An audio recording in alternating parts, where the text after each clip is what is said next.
Assalamualaikum warahmatullahi wabarakatuh. Di sini saya akan menyampaikan materi tentang ormas hukum di Indonesia dan metode penetapannya.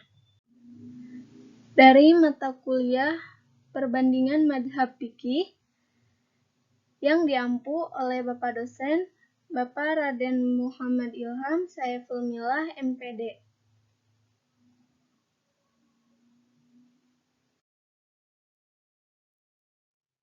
Sebelumnya, perkenalkan, saya Aida Dewi Dianti dari kelompok 12 bersama rekan saya Wisnu Nugraha.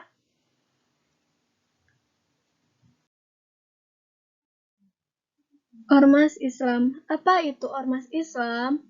Organisasi masyarakat atau disingkat ormas adalah suatu istilah yang digunakan di Indonesia terhadap organisasi berbasis massa yang dibentuk dengan tujuan tertentu berdasarkan kesepakatan bersama.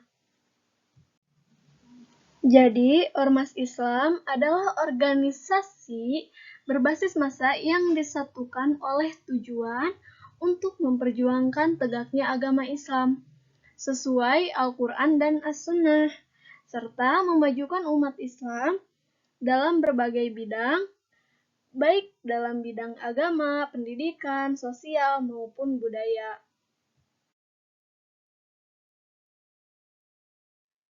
Di Indonesia sendiri, ormas Islam mengalami perkembangan massa dari masa ke masa. Yang pertama, ada masa kemerdekaan.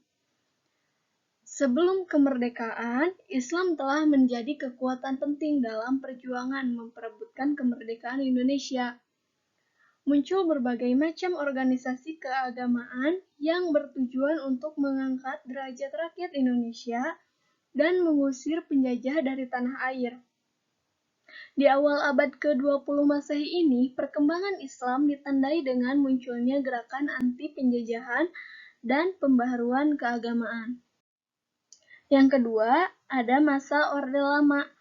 Islam pada masa Orde Lama ini ditandai dengan munculnya perdebatan sengit di antara parlemen tentang dasar negara dan kedudukan Islam dalam negara.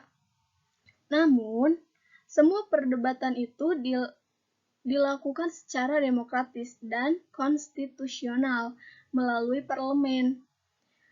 Pada era ini, Presiden Soekarno juga menunjukkan semangat nasionalismenya dengan mengakui Islam sebagai salah satu pendukung nasionalisme bangsa yang terpenting.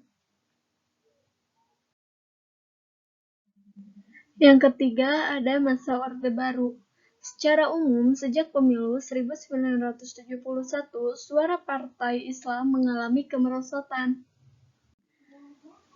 Akibatnya, partai-partai Islam kemudian bergabung menjadi satu partai di bawah bendera Partai Persatuan Pembangunan.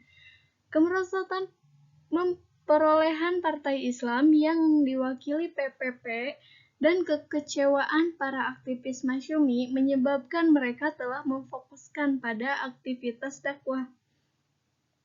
Pada tanggal 9 Mei 1967, didirikanlah ormas Islam yang bernama Dewan Dakwah Islamiyah Indonesia atau disingkat dengan DDII. Muhammad Nasyir dan Anwar Haryono kemudian terlibat aktif mengembangkan organisasi dakwah yang bermarkas di Kramat Raya, Jakarta. Sejak berdiri, terutama pada dekade 1970-an, DDII terus melakukan kritik kepada pemerintah dan sambil membangun basis dakwah di masyarakat.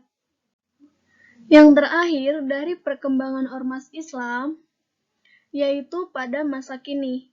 Perkembangan dakwah Islam yang dilakukan oleh ormas Islam mengalami peningkatan pada dekade 1990-an dan membuka peluang mereka untuk berkontribusi kepada bangsa melalui pengembangan di bidang ekonomi, pendidikan, budaya, teknologi, dan politik. Ormas-ormas Islam di Indonesia telah mengemban peran penting sejak sebelum kemerdekaan hingga saat ini. Pewarisan peran strategi ormas pun mengalami kendala, karena semenjak jauhnya aktivitas generasi muda Islam dari ormas-ormas ini.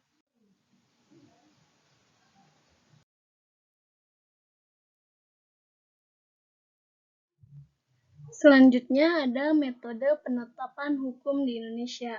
Yang pertama ada metode penetapan hukum MUI. Metode penetapan hukum oleh MUI dapat dilihat dari pedoman fatwa MUI yang ditetapkan dalam Surat Keputusan MUI nomor U596 MUI 10 1997. Dalam surat keputusan tersebut terdapat 3 bagian proses utama dalam penentuan fatwa, yaitu dasar-dasar umum penentuan fatwa, prosedur penetapan fatwa, serta teknik dan kewenangan organisasi dalam penentuan fatwa. MUI dalam beristihad sehingga mendapatkan sebuah fatwa adalah setelah merujuk kepada dalil-dalil yaitu Al-Quran, Sunnah, Ijma, Qiyas, dan dalil-dalil hukum lainnya. Yang kedua, ada metode penetapan hukum Muhammadiyah. Pendekatan MTPPI dalam berijtihad adalah sejarah, sosiologi, antropologi, dan hermeneutik. Adapun teknik ijtihad MTPPI adalah ijma, qiyas, masalah mursalah, dan al-urf. Apabila terjadi pertentangan beberapa dalil yang masing-masing menunjuk ketentuan hukum yang berbeda-beda, maka langkah-langkah yang ditempuh adalah al-jam'u wal al-taufiq, al-tarjih, al-nash, dan al-tawakuf. Dengan demikian, metode ijtihad yang mereka pergunakan dalam mengistinbatkan hukum merupakan modifikasi atau kombinasi dari metode ijtihad yang telah ditetapkan oleh para ahli usul fikih terdahulu. Yang terakhir ada metode penetapan hukum persis.